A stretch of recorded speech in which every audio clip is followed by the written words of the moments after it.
प्रिय विद्यार्थियों, हमने पिछली वीडियो में जाना था सर्वनाम क्या है, सर्वनाम की परिभाषा के बारे में जाना।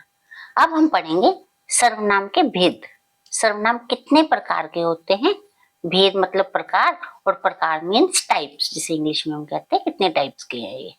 आइए इसे याद करने का मैं आपको एक आसान तरीका बताती हूँ। देखिए, आपने सर्वनाम लिखा हुआ है शब्द, इसके वर्ण पढ़ते हैं कौन कौन से हैं। इसका पहला वर्ण देखिए कौन सा है।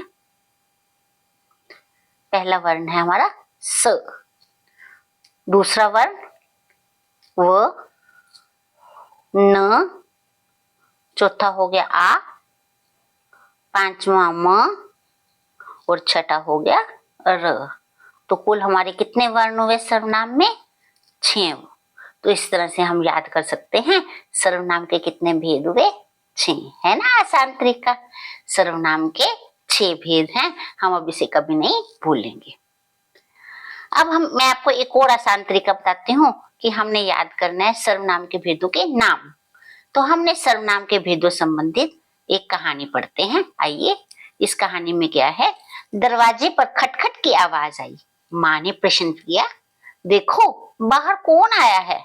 मैंने बताया, माँ बाहर कोई पुरुष खड़े हैं, वह अपने आप को मेरा संबंधी, मेरा मामा बता रहे हैं, परंतु यह निश्चित नहीं है, अनिश्चित है।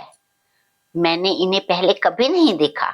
माँ ने कहा, निश्चय ही वह तुम्हारे मामा होंगे, वह मेरे गांव से हैं, निजी रिश्तेदार हैं। अब आप देखिए, इस सारी कहानी में कुछ अक्षर ऐसे आए, कुछ शब्द ऐसे आए हैं जो किससे अंकित है? लाल रंग से। लाल रंग है इनके ऊपर। वो कौन कौन से हैं? आइए पढ़े।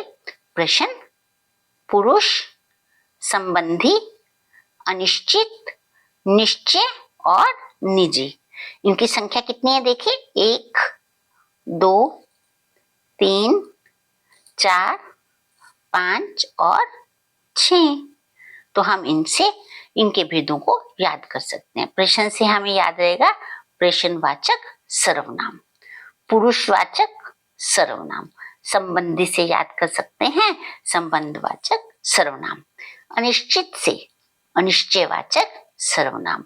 निश्चय से याद रखना है निश्चयवाचक सर्वनाम। इसी प्रकार निजी से निजवाचक सर्वनाम।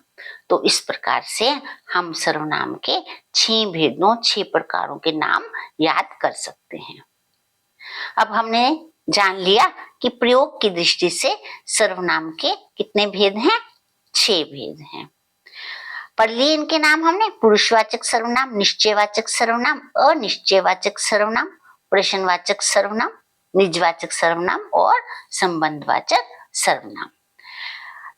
ध्यान देने योग्य बात है, हिंदी में मूल सर्वनाम 11 है। इन मूल सर्वनामों की संख्या कितनी है?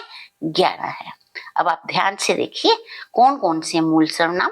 मैं, तू, वह, यह, वह। अब देखिए वह क्या है? रिपीट हो गया। पुरुषवाचक सर्वनाम में भी वह है और हमारे निश्चयवाचक सर्वनाम में भी वह है। अनिश्चयवाचक सर्वनाम कोई, कुछ। प्रश्नवाचक सर्वनाम कौन, क्या। निजवाचक सर्वनाम आप। संबंधवाचक सर्वनाम जो और सो। अब हम इनकी गिनती करके देखते हैं, क्या ये 11 ही है? 1 मैं, 2 तू, 3 वह, चौथा हो गया हमारा यह है। वह रिपीट हो गया ना, इसको छोड़ दो। 5वां कोई और छठा कुछ।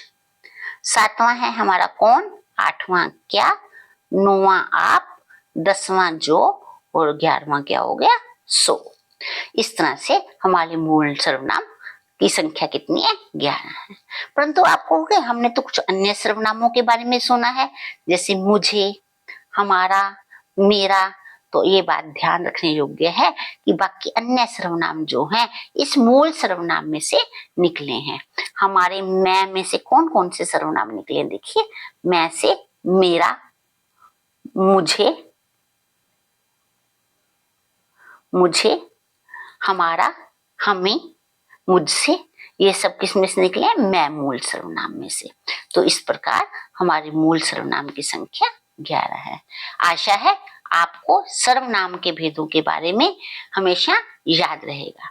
यदि आपको ये वीडियो अच्छी लगी है तो कृपया इसे लाइक करना और कमेंट देना मत भूलें। थैंक यू, धन्यवाद।